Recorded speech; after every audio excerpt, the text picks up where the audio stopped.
O programa Saber Direito desta semana é com o professor Arthur Guerra. O curso é sobre direito eleitoral. Tem dúvidas sobre o assunto? Então mande um e-mail para nós, saberdireito@stf.jus.br. Você também pode estudar pela internet, é só acessar o www.tvjustiça.jus.br.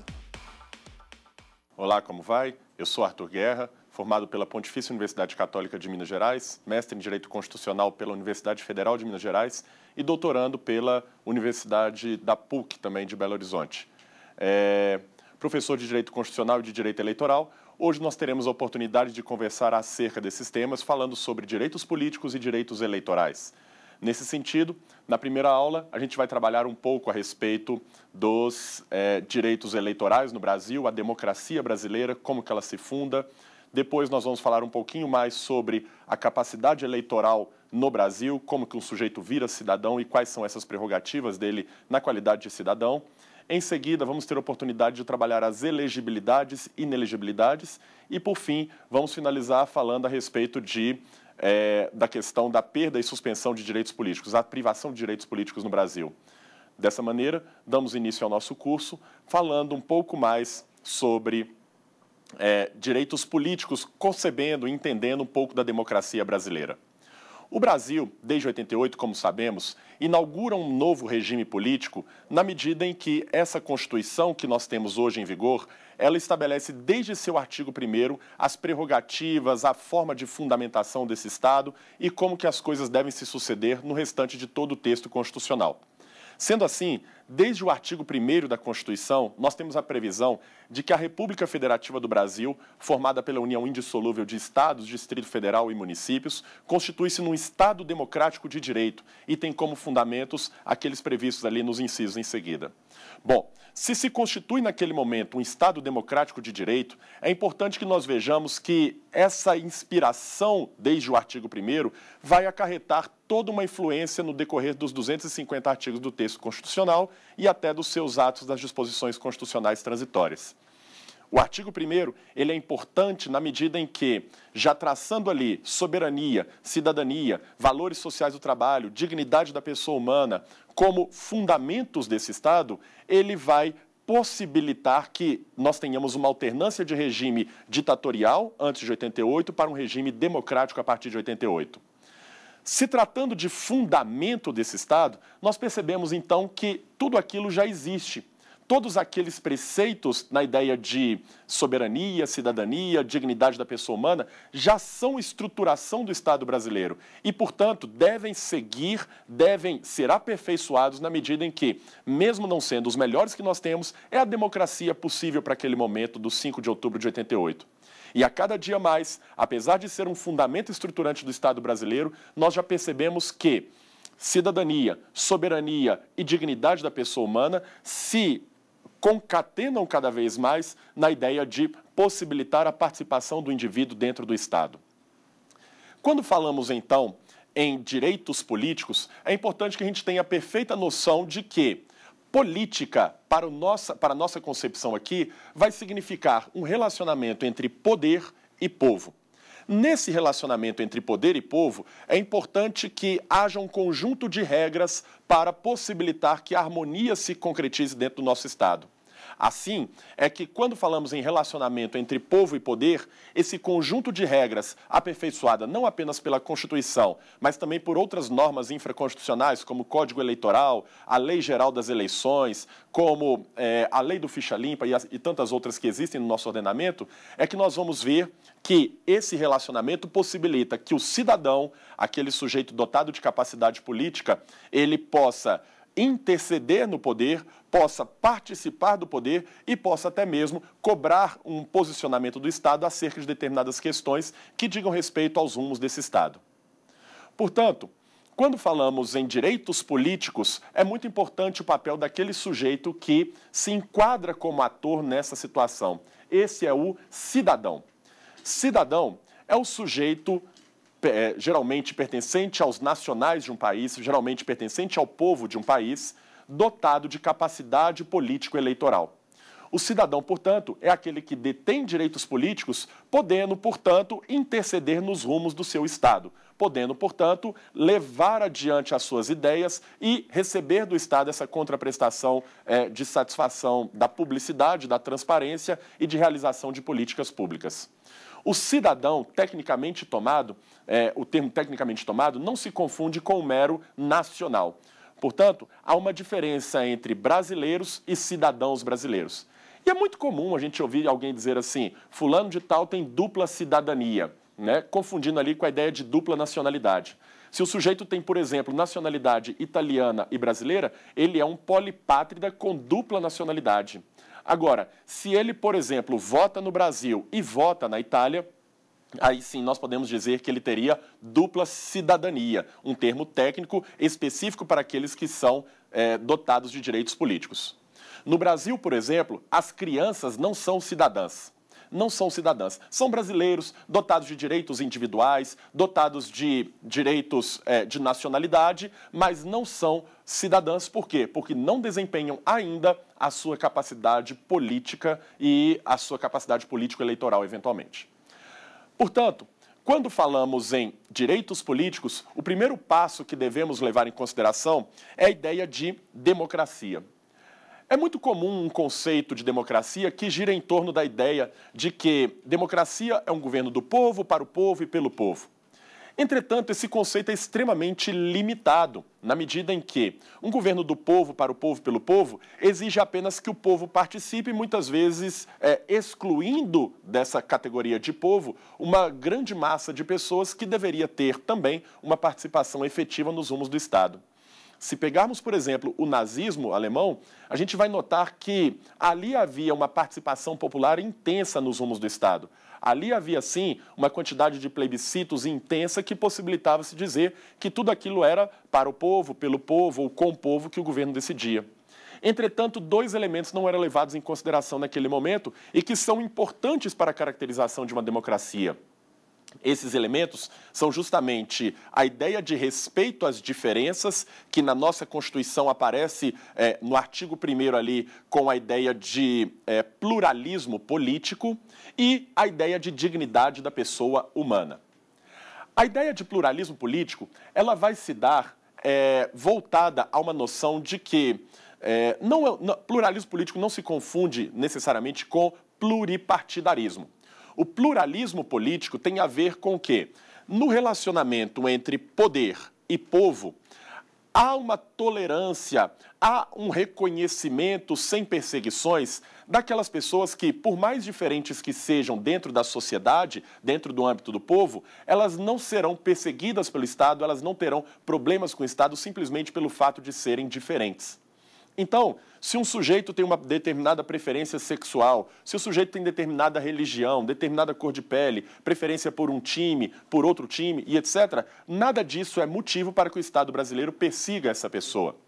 Quando falamos em pluralismo político, incluímos também a ideia de que as pessoas podem ter ideologias diferentes. E a parte da ideologia que eu pertenço pode ser diferente da parte da ideologia que outro pertence. Então, se no Brasil nós temos o plurireligionismo, entendido aí como a ideia de poder ter qualquer religião e até mesmo não ter religião nenhuma, nós temos também um outro reflexo do respeito à diferença, o pluripartidarismo. É por isso que a Constituição brasileira tem o pluripartidarismo como um de seus preceitos específicos na construção de partidos políticos. Por quê? Porque se a sociedade é tão plural, se a sociedade tão formadas por ideologias, ideias, vontades diferentes, é necessário que eu dê possibilidade para que essas ideias eventualmente se organizem e cheguem até o poder, levando aquela concepção preceituada para a efetivação dentro do Estado democrático de direito. Quando falamos em dignidade da pessoa humana ainda, temos a perfeita noção de que as pessoas, independentemente de suas características, de sua qualidade financeira, de sua cor de pele, de sua religião e etc., devem ser respeitadas como pessoas humanas. O primeiro passo, então, a se entender é que são pessoas humanas para depois qualificá-las pela sua propriedade, pela sua forma de viver, pela sua privacidade, pela sua segurança jurídica e assim por diante. Então, quando falamos em dignidade da pessoa humana, associada a respeito às diferenças, associada ainda a uma possibilidade de participação popular, é que entendemos que temos efetivamente, ou pelo menos concebida, uma democracia que ainda vai se efetivar dentro do neoconstitucionalismo através de diversos instrumentos. A democracia brasileira, então, sabido que nós estamos dentro desse contexto, desse regime político, ela precisa possibilitar aos indivíduos que eles tenham o direito de participar, o direito de ter ouvido a sua opinião, de ter a sua opinião colhida pelo Estado e, eventualmente, levada a sério pelo Estado para que aquelas vontades de determinadas maiorias sejam levadas à conclusão dos planos e projetos trazidos por aquela quantidade de pessoas. Sendo assim, o direito que se refere à liberdade de expressão especificamente voltada à participação política, à participação popular e até o desempenho eleitoral, esse direito se chama direito de sufrágio. O sufrágio, portanto, é um direito especificamente voltado à liberdade de expressão dentro do âmbito político eleitoral. O direito de sufrágio não se confunde com o voto. E lá no artigo 14 da nossa Constituição, nós temos que a soberania popular será exercida pelo sufrágio universal e pelo voto direto e secreto, com igual valor para todos, e, nos termos da lei, mediante plebiscito, referendo e iniciativa popular. A redação do dispositivo, muitas vezes, confunde as pessoas no sentido de entender sufrágio como sinônimo de voto, o que não é a realidade. Na verdade, o sufrágio é o direito de ter a sua opinião sufragada, a sua opinião recebida pelo Estado. Você se manifesta e o Estado leva a sério aquela sua opinião. Por exemplo, quando você quer que determinada pessoa seja o prefeito do seu município, ali o Estado está ouvindo a sua opinião através de uma expressão que é o voto. Quando você concorda ou discorda de determinado projeto de lei, ali o Estado pode sufragar a sua vontade através de um plebiscito. E quando você discorda ou concorda com uma lei já existente, nós temos a possibilidade ali de que o Estado sufrague o seu voto, a sua opinião política, através de um referendo. É dessa maneira, então, que o artigo 14 deve ser interpretado. Primeiro, ele fala sobre a soberania popular, dizendo que ela é um preceito do Estado Democrático de Direito e que ela vai ser efetivada, dando ao cidadão a oportunidade de ser sufragado, de ser ouvido. O sufrágio existente no Brasil é o sufrágio universal. Esse sufrágio universal não quer dizer que todo o universo, que todo o mundo e que todo e qualquer indivíduo que esteja dentro do território nacional possa participar politicamente das decisões do Estado. Como disse a vocês no começo, o sufrágio universal vai compreender o conjunto de cidadãos. Por que nós dizemos que o sufrágio é universal? Porque a Constituição possibilita a todo indivíduo nacional, com condições mínimas, capacidades mínimas de ser ouvido, que ele possa manifestar a sua opinião e essa opinião seja levada adiante pelo Estado. O sufrágio é universal no Brasil, na medida em que, por exemplo, homens e mulheres participam das decisões votando, por exemplo, na medida em que os analfabetos estão incluídos, como nem sempre estiveram nos nossos ordenamentos anteriores, como até mesmo jovens que têm incapacidade civil ainda, né? Os jovens entre 16 e 18 anos são possibilitados de participar das decisões do Estado. Por quê? Porque político-eleitoralmente a Constituição entende que eles já têm a capacidade de decidir os rumos desse Estado a que pertencem. O sufrágio universal, portanto, ele inclui homens, mulheres, analfabetos, semicapazes civilmente, né, incapazes penalmente, para que possam tomar os rumos do Estado e participar das decisões desse Estado. O sufrágio universal é exercido através de 4 mecanismos iniciais dentro da Constituição. O artigo 14, ao dizer que o sufrágio universal, e diz mais que ele será exercido através do voto, plebiscito, referendo e iniciativa popular. O voto, ele já tem suas características iniciais anunciadas no artigo 14. O voto, ele será direto, com igual valor para todos e ele também é secreto. Aliás, o voto possui diversas características: direto, secreto, universal, periódico e com igual valor para todos. Dessas características, que eu posso apontar aqui inicialmente, várias delas são tidas como cláusulas pétreas. O que seria uma cláusula pétrea? É aquela que não pode ser abolida ou tendente de ser abolida. Então, deixa eu explicar isso melhor. Quando eu digo que o voto é direto, isso significa que a manifestação do cidadão em favor de determinado candidato que ele quer que seja o seu governante, ela é feita num caráter personalíssimo. É por isso que não existe no Brasil o voto em trânsito. É por isso que o sujeito não pode conceder uma procuração para que alguém vote em seu nome. O ato é personalíssimo, pois apenas o sujeito é que pode ir lá e praticar o ato do voto, escolhendo o seu representante. Mais do que isso, sendo um ato direto, o voto sendo um ato direto, significa que nós devemos votar diretamente em alguém. Não devemos votar em listas, não devemos votar em delegados que nos representem, mas sim diretamente na pessoa daquele candidato. O voto, além de direto, ele é secreto. O sigilo é relevantíssimo dentro da nossa República, na medida em que isso evitaria qualquer tipo de retaliação, qualquer tipo de perseguição, em desfavor daquele que votou no que foi perdedor numa eleição. Então, é importante que a gente note que o sigilo nas votações do indivíduo, na escolha dos seus representantes, tem uma formulação, tem uma importância, qual seja a de possibilitar que o sujeito, depois de passadas as eleições, ele possa cobrar agora do seu governante medidas que melhorem os rumos do seu Estado daquela forma que ele entende que são mais adequadas. O sigilo do voto vem seguido, né? O voto é direto, secreto, universal. Para quê?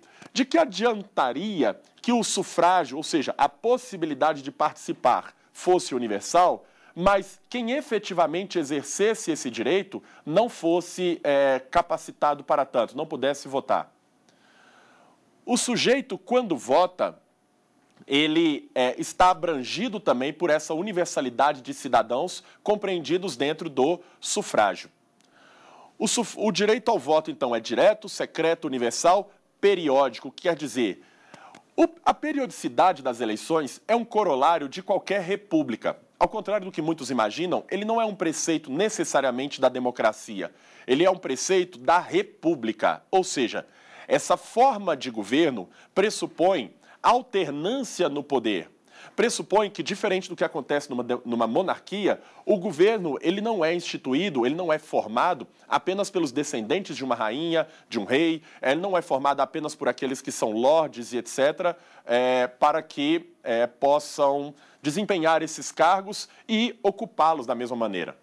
Aqui no Brasil, a periodicidade é importante na medida em que a alternância no poder vai ser dada aos cidadãos para que eles, de tempos em tempos, sejam chamados a dizer se estão satisfeitos ou não com aquele governo, mantendo uma linha de um determinado partido ou alterando para outros candidatos. Vamos dar oportunidade, então, para algumas perguntas que estão sendo feitas para nós aqui. Olá, professor. Meu nome é Marina Gadelha. A minha dúvida é, sufrágio universal é sinônimo de voto universal? Obrigado, Marina, pela participação. Na realidade, como disse a vocês, o sufrágio universal é o direito e o voto é uma forma de exercer esse direito. Não adiantaria de nada, Marina, se o direito fosse dado à pessoa, mas ela não pudesse exercê-lo. Vamos supor, de uma maneira lúdica até, vamos dizer que alguns brasileiros, ou todos os brasileiros, têm direito ao sufrágio. Vamos computar os votos de uma eleição.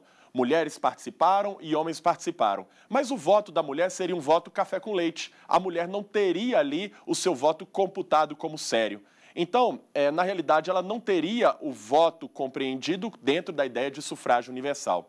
Sufrágio universal é uma coisa, é o direito, o voto é uma forma de exercer esse direito, assim como temos outras formas também que vamos passar a falar a partir de agora. Dentro do artigo 14, então, o sufrágio universal será exercido pelo voto, que é direto, secreto, com igual valor para todos, né? E essa igualdade do voto é outro elemento extremamente importante, na medida em que isso vem até do direito americano, o preceito de one man, one vote, ou seja, cada homem representa um voto, independentemente das suas qualificações pessoais, independentemente da sua condição de renda, da sua condição familiar e etc.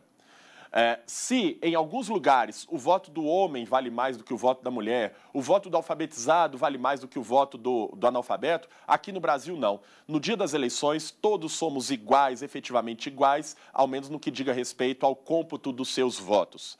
O sujeito que é governante, o sujeito que é político, o sujeito que é um cidadão comum, todos eles somos pessoas com a validade de um voto. Vimos, então, algumas características do voto que devemos retomar. O voto é direto, secreto, universal, periódico e com igual valor para todos. Nesse sentido, a Constituição da República, no artigo 60, parágrafo 4º, inciso 2, prevê que não será objeto de deliberação a proposta de emenda tendente a abolir 1. A forma federativa de Estado, 2. O voto direto, secreto, universal e periódico. Vejam que ali não se inclui especificamente a igualdade do voto como uma das cláusulas pétreas que nós temos no Brasil.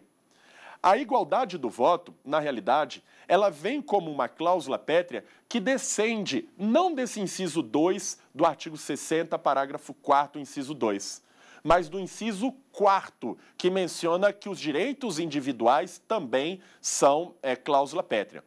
E se os direitos individuais são inaugurados no texto constitucional a partir do artigo 5º, que menciona que todos são iguais perante a lei, esse princípio da isonomia se reflete por todo o texto constitucional, inclusive sobre a validade do voto, dizendo que o voto de todos é igual. E, portanto, as características do voto que são cláusula pétrea incluem não apenas as do inciso 2, mas também a sua igualdade. O voto é direto, secreto, universal, periódico e o valor igual para todos também é uma cláusula pétrea.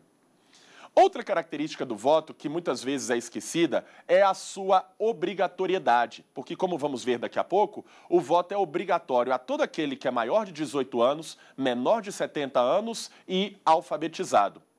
Entretanto, seria possível a emenda constitucional a abolir, a retirar da Constituição essa obrigatoriedade do voto? Veja, examinando o texto constitucional, não é possível encontrar em nenhum lugar que a obrigatoriedade do voto se qualifique como uma cláusula pétrea. Portanto, no Brasil, havendo uma emenda constitucional que possibilite a faculdade do voto a todas as categorias de cidadãos, isso possibilita, sim, que ele seja deliberado, que essa proposta seja deliberada e eventualmente aprovada, transformando essa característica da obrigatoriedade do voto. Vamos a mais.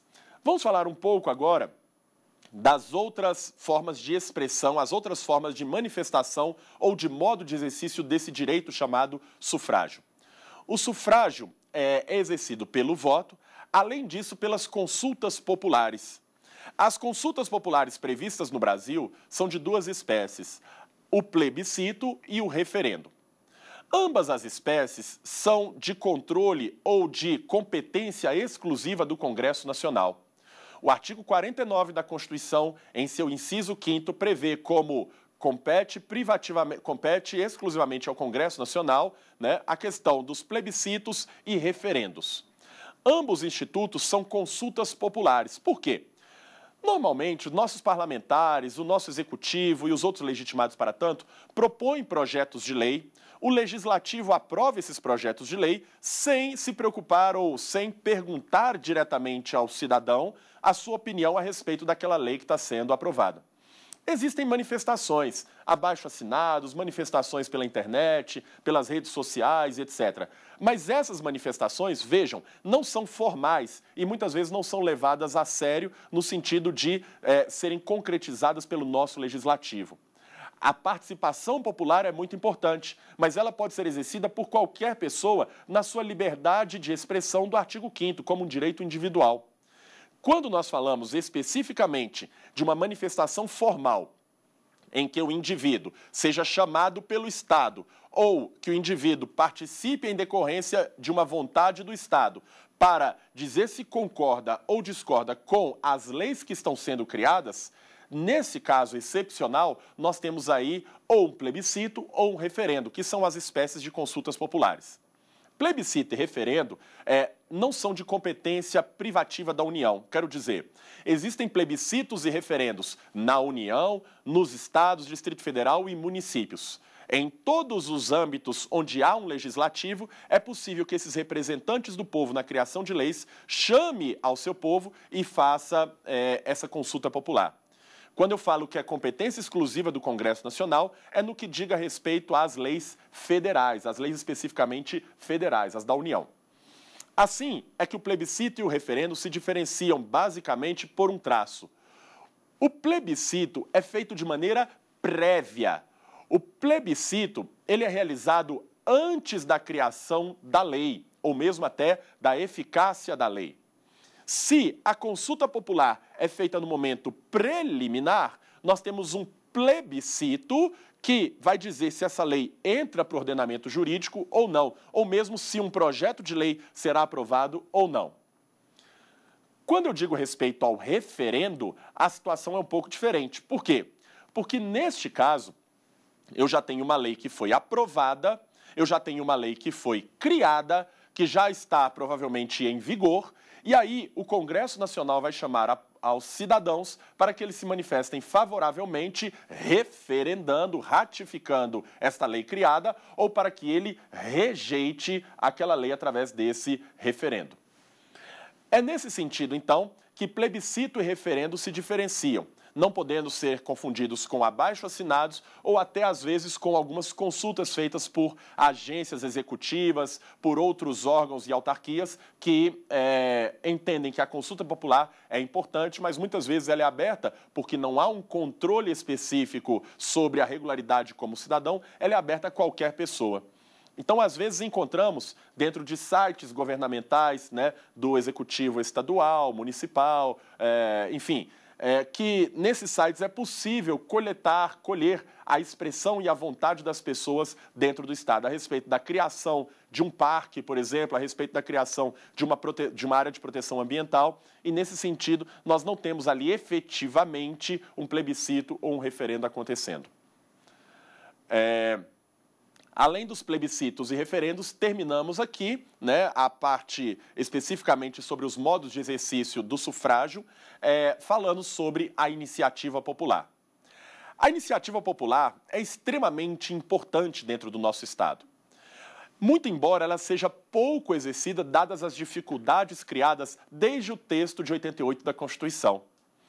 A Constituição prevê como potenciais propositores de projetos de lei, né, as leis ordinárias e leis complementares podem ser de iniciativa de qualquer membro ou de comissão da Câmara dos Deputados, ou do Senado Federal, ou do Congresso Nacional.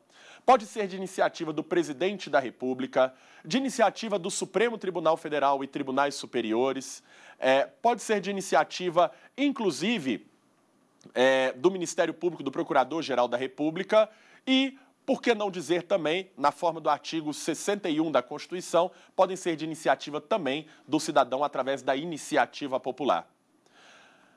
Temos aqui uma dúvida a respeito do plebiscito e do referendo que nós vamos abrir aqui para ouvir nesse espaço. Olá, professor. Meu nome é Thiago Lassen e eu quero saber se no Brasil já existiram plebiscitos e referendos. Pois bem, Tiago, já tivemos sim. É interessante observar o seguinte, que o plebiscito e o referendo, que são geralmente de iniciativa do Congresso Nacional, eles têm a ver com questões atualmente vigentes no Estado brasileiro. Entretanto, no ato das disposições constitucionais da nossa Constituição, já ficou previsto um plebiscito que seria realizado logo depois que a Constituição nasceu. Então, esse plebiscito que vem a ser colocado para nós aqui dentro do Estado brasileiro, ele vai aparecer lá no artigo 2º do ADCT, possibilitando o quê? Que os cidadãos se manifestassem a respeito da forma de governo no nosso Estado. qual seja a república ou uma monarquia constitucional. E qual o sistema de governo que deveria ser adotado, quais sejam o presidencialismo ou o parlamentarismo. É nesse sentido que eu chamo a atenção para dizer que esse primeiro plebiscito que nós tivemos no Estado brasileiro, ele não foi um plebiscito convocado pelo Congresso Nacional, mas convocado lá pelo Constituinte, a partir do momento em que ele redige o texto da Constituição e já faz essa previsão. Olha que interessante, se a Constituição estava nascendo e havia dúvidas ali de como o povo queria a formação desse Estado, era importante que nascesse o texto naquele momento, aproveitando a oportunidade do fim da ditadura, e, nascendo o texto, primeiro a gente cria o texto e depois vamos ver o que os cidadãos querem de fato. Fato é que, a partir do momento em que implementamos uma república federativa e presidencialista, dada a oportunidade através desse plebiscito para que a população se manifestasse, a população, especificamente os cidadãos, preferiu manter a forma de governo como república e o sistema de governo como presidencialista. Além disso, é importante que a gente perceba que outro plebiscito recente aconteceu no nosso estado, que foi aquele que diria respeito à separação ou à divisão, subdivisão do estado do Pará. Para que um estado seja subdividido, dentre outros requisitos, existe a necessidade de aprovação por um plebiscito. E recentemente no estado do Pará houve essa proposta, essa possibilidade, entretanto os cidadãos daquele estado preferiram manter a sua configuração como tal. O plebiscito no Pará, entretanto, não conseguiu ser bem-sucedido, Bem-sucedido não, na verdade não houve a possibilidade, a aprovação pela população local, que não autorizou a divisão do Estado e, portanto, ele não se concretizou, essa subdivisão não se concretizou. Outra experiência importante é de um referendo sobre o Estatuto do Desarmamento. A grosso modo, o que aconteceu? O Congresso Nacional aprovou o Estatuto do Desarmamento, colocou em vigor essa lei e, grosso modo, o que fazia? Retirava as armas da população. Então, estava proibido de ter armas. Depois disso, veio o referendo para perguntar para os cidadãos se eles concordavam ou discordavam com essa lei, com esse dispositivo da lei. Feito o referendo, houve uma desaprovação pela população, pelo conjunto de cidadãos. E com essa desaprovação, o dispositivo que os proibia proibia genericamente a todos de ter armas, acabou perdendo a sua eficácia dentro do nosso Estado. Ok? Bom, então voltando ao Instituto da Iniciativa Popular. A iniciativa popular, então, como vimos ali, os cidadãos também são possibilitados a propor projetos de lei. Esses projetos de lei, entretanto, não são tão simples como aquele que um parlamentar isoladamente, um deputado federal, um senador, eles podem propor. Porque ali, individualmente, ele chega no seu gabinete, edita o projeto de lei e manda para as comissões para que eventualmente seja aprovado pelo plenário. Aqui não. No caso da iniciativa popular, os cidadãos têm que se mobilizar. E o artigo 61, parágrafo 2º da Constituição, coloca para nós que a iniciativa popular será exercida mediante a apresentação de projeto de lei à Câmara dos Deputados. Esse projeto de lei, entretanto, deverá ser subscrito por, no mínimo, 1% do eleitorado nacional, dividido por 5 unidades da federação, com não menos que 0,3% do eleitorado de cada uma delas. Pessoal, isso é difícil demais de conseguir a mobilização, se não é hoje, porque hoje nós temos redes sociais, possibilidades de comunicação mais efetivas, de 88 até agora, nós sempre encontramos essa dificuldade de maneira extremamente dura para a população. Por quê? 1% do eleitorado nacional não se confunde com 1% da população. Se no Brasil hoje nós temos 200 milhões de habitantes, num chute aí, nós devemos ter aí por volta de 110 milhões de eleitores. Dos 110 milhões de eleitores, nós temos que ter 1.100.000 eleitores assinando esse projeto de lei, o que já exige uma mobilização muito grande. Por outro lado, esse 1.100.000 cidadãos não podem estar concentrados em um estado da federação, em uma unidade da federação. Eles devem estar distribuídos por pelo menos 5 unidades federativas. não adiantaria ainda que eu tivesse, por exemplo, 200 mil eleitores em São Paulo, 200 mil em Minas, 200 mil no Rio de Janeiro, porque 200 mil possivelmente não alcance 0,3%, 0,3% do eleitorado de cada uma dessas unidades da federação. Então, como regra, é difícil demais de se conseguir a aprovação de um projeto de iniciativa popular. A criação mesmo do projeto de iniciativa popular. Quando um projeto de iniciativa popular é criado e efetivamente enviado à Câmara dos Deputados, não quer dizer também que ele será aprovado. Claro que nós teremos ali uma forte pressão popular, já que pelo menos 1% do eleitorado nacional assinou esse projeto. Então, os parlamentares ficariam, de certa forma, até constrangidos para, efetivamente, rejeitar um projeto de lei dessa natureza. Todas as adaptações, todas as adequações são feitas ao projeto de lei, a fim de que, efetivamente, ele seja recebido pela Câmara dos Deputados e levado à conclusão perante as comissões e perante o próprio plenário. Muito difícil, portanto, que o plenário, politicamente falando, desaprove ou rejeite um projeto de lei dessa natureza. No Brasil, nós já tivemos algumas tentativas de projeto de iniciativa popular. A doutrina, muitas vezes, confunde essas tentativas de iniciativa popular com alguns projetos que receberam uma grande comoção, que receberam uma grande participação da população e foram, no final das contas, acolhidos ou pelo Legislativo ou pelo Executivo, possibilitando, assim, que o sujeito levasse adiante aquela ideia de uma mobilização popular. Temos uma questão a respeito disso, feita por um estudante de direito. Vamos ouvi-lo. Olá, professor. Meu nome é Vitor Lima e eu gostaria de saber quantos projetos de iniciativa popular no Brasil viraram lei. Obrigado por sua participação, Vitor.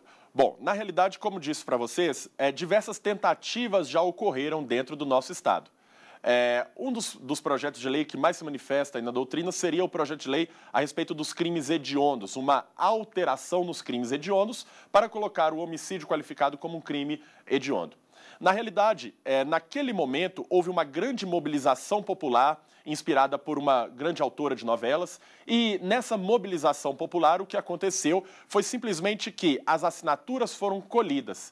Entretanto, Vitor, se observarmos com atenção aqui a nossa Constituição, no artigo 14, nós veremos que a soberania popular será exercida pelo sufrágio universal e pelo voto direto e secreto com valor igual para todos. E, nos termos da lei, mediante plebiscito, referendo e iniciativa popular. A ideia interessante aqui é de se observar o seguinte: nos termos da lei, faz pressupor que nós precisávamos, naquele momento, de uma lei.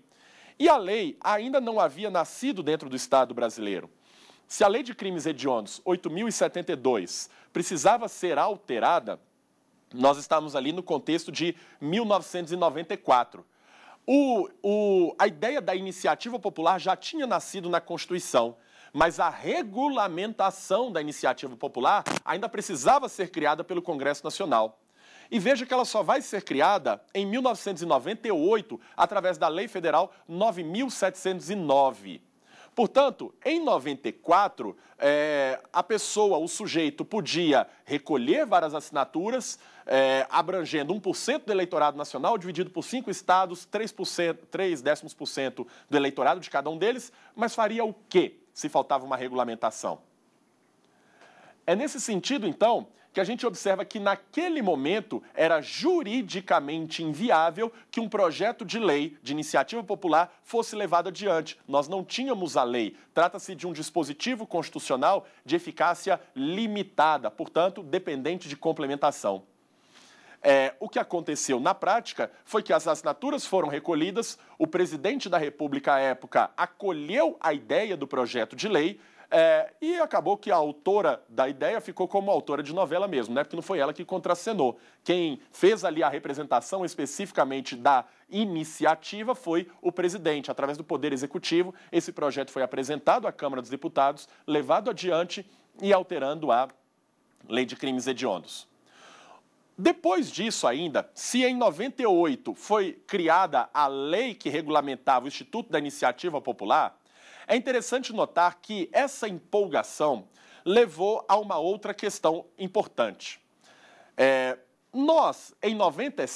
1997, nasce no Brasil a Lei 9.504, qual seja, é a Lei Geral das Eleições. Essa Lei 9.504 de 97, que regulamenta as eleições, etc., foi utilizada pela primeira vez nas eleições ali daquele momento, né, de 98, nas eleições presidenciais, de governadores, senadores, deputados, etc. Nessas eleições, surgiu uma preocupação muito grande com a captação ilícita de sufrágio que, perceberam alguns, ela não estava amparada por essa lei. Então, se alguém praticasse um ilícito voltado à questão da captação ilícita, né, a compra de votos e etc., a conduta não estava perfeitamente enquadrada dentro daquela lei.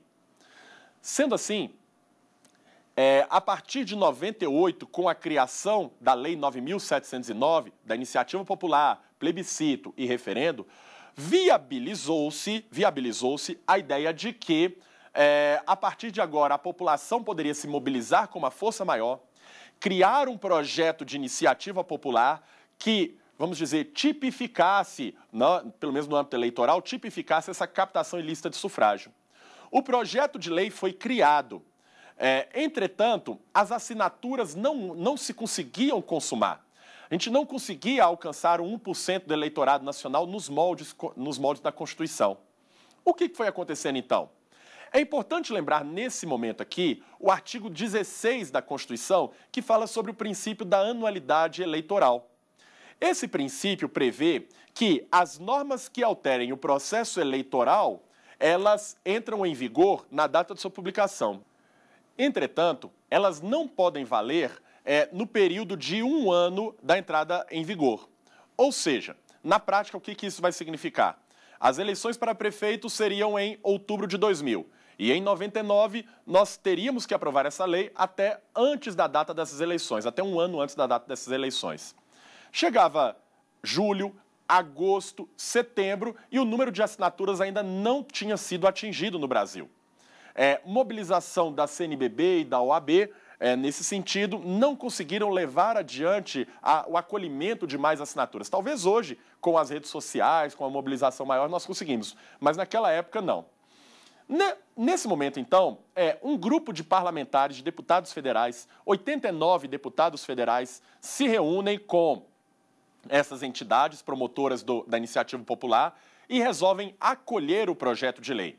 Esse projeto de lei, então, ele não foi de iniciativa popular, foi até de ideia popular, mas não formalmente de iniciativa popular, porque o grupo de parlamentares de 89 deputados federais, representado por um só, ele acabou apresentando o projeto à Câmara dos Deputados e, a partir dali, ele foi aprovado com velocidade no Senado e sancionado, né, já no final de setembro, ali, início de outubro, para que ele valesse em outubro de 2000. Um projeto de lei que a gente pode enquadrar como um projeto autenticamente de iniciativa popular no Brasil é interessante porque é um projeto de lei que vai dar origem a uma lei complementar. É a Lei Complementar número 135 de 2010, a famosa Lei da Ficha Limpa. Nós já tínhamos no Brasil, por força do artigo 14, parágrafo 9º, a Constituição prevê que a lei complementar poderá estabelecer outros casos de inelegibilidade, analisando inclusive a vida pregressa do cidadão para ver se ele pode ser candidato ou não, como a gente vai analisar nas aulas seguintes. Essa lei, entretanto, precisava ser criada para impossibilitar que alguém que tivesse uma vida pregressa não adequada à candidatura, né, a uma postura cândida perante o eleitorado, para possibilitar o impedimento desses sujeitos às eleições, ficou reconhecido pelo Judiciário que seria necessária a criação desta lei complementar. Ela nunca vinha, entretanto. O Legislativo não tomava iniciativa, o Executivo também não, e coube aos cidadãos propor o projeto de lei de iniciativa popular.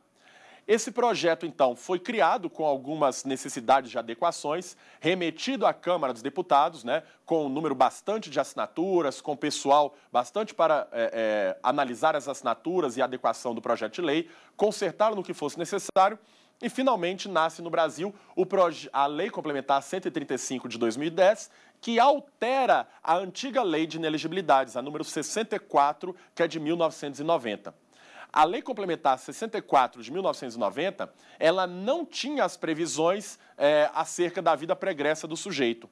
Com a Lei 135 de 2010, ela acaba alterada, acrescida desses dispositivos que impedem hoje a candidatura de sujeitos com a vida pregressa não tão limpa assim. Bom, então, dentro da ideia de sufrágio universal e de participação popular direta, nós vimos até agora o Instituto do Voto, das consultas populares transparecidas aí no plebiscito, no referendo, o Instituto da Iniciativa Popular. Cabe ressaltar ainda, muito embora não previsto no artigo 14, parágrafo 9º, uma inovação do nosso texto constitucional na medida em que outro Instituto de Participação Popular Direta é também criado. A nossa Constituição de 88, ela traz o Instituto da Ação Popular. E esse instituto, refletido como um direito individual aqui no artigo 5º da Constituição, ele vai trazer que qualquer cidadão é parte legítima para propor uma ação popular que vise proteger aí os bens jurídicos que são tutelados, o meio ambiente, a moralidade pública, a probidade na administração, em regra, o patrimônio histórico-cultural, né, o próprio patrimônio, né, aí dito como o erário do Estado, né, o erário sempre é do Estado, mas o erário em geral do município, do Estado, da União. Nesse sentido é que a gente percebe que a ação popular se transparece como um instituto de extrema importância. Por quê?